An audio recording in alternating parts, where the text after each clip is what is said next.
అన్ని సాధ్యమని చెప్పి కూడా నేను మీకు తెలియజేస్తున్నా. ఈ జిల్లాకు 6 నుంచి 8 స్వచ్ఛ రథాలు ఇస్తున్నాం. అవన్నీ కూడా పెట్టి ఎప్పటికప్పుడు ఏం చేయాలో చేస్తాం. ఇవే కాకుండా మీరు ఒకసారి చూస్తే ఒక యాక్షన్ ప్లాన్ కూడా తయారు చేశాం. ఆ యాక్షన్ ప్లాన్ ప్రకారం నేను ఒక స్పష్టమైనటువంటి ఆదేశాలు డిపార్ట్మెంట్కి ఇచ్చాను. ఆ ఆదేశాల ప్రకారం రాబోయే రోజుల్లో ఒక నిర్దిష్టమైన కార్యక్రమంలో నేను ముందే చెప్పాను, లెగసీ వేస్ట్ అంతా జనవరి 26 డెడ్ లైన్. జనవరి 26కు ఒక విశిష్టత ఉంది, రిపబ్లిక్ డే.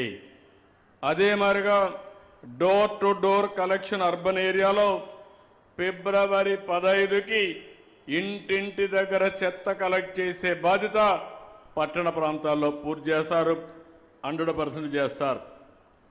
గ్రామీణ ప్రాంతాల్లో కూడా ఫిబ్రవరి 15కు ప్రతి ఒక్క ఇంటి దగ్గర చెత్త కలెక్ట్ చేసుకునే బాధ్యత వాళ్ళకి అప్పచెప్తున్నాం.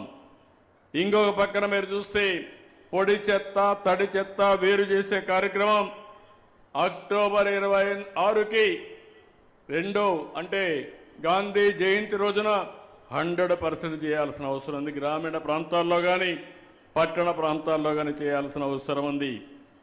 ఇంకో పక్క హోమ్ కాంపోస్ట్ కూడా, మీ ఇంట్లో చెత్త ఉంది, మీరే దాన్ని కాంపోస్ట్గా తయారు చేసుకోవచ్చు. తయారు చేసుకొని మీరే కిచెన్ గార్డెన్కు వాడుకోవచ్చు. అలాంటి మంచి కార్యక్రమానికి మీరు శ్రీకారం చుట్టాల్సిన అవసరం ఉంది. దీనికోసం దగ్గర గ్రామీణ పట్టణ ప్రాంతాల్లో 5 లక్షల ఇళ్లలో కాంపోస్ట్ తయారు చేయాలని టార్గెట్ పెట్టుకుంటే ఇప్పటికి 3,91,000 మంది చేశారు, కుటుంబాలు చేశారు. గ్రామీణ ప్రాంతాల్లో 10 లక్షలు చేయాలనుకుంటే 3,33,000 చేశారు.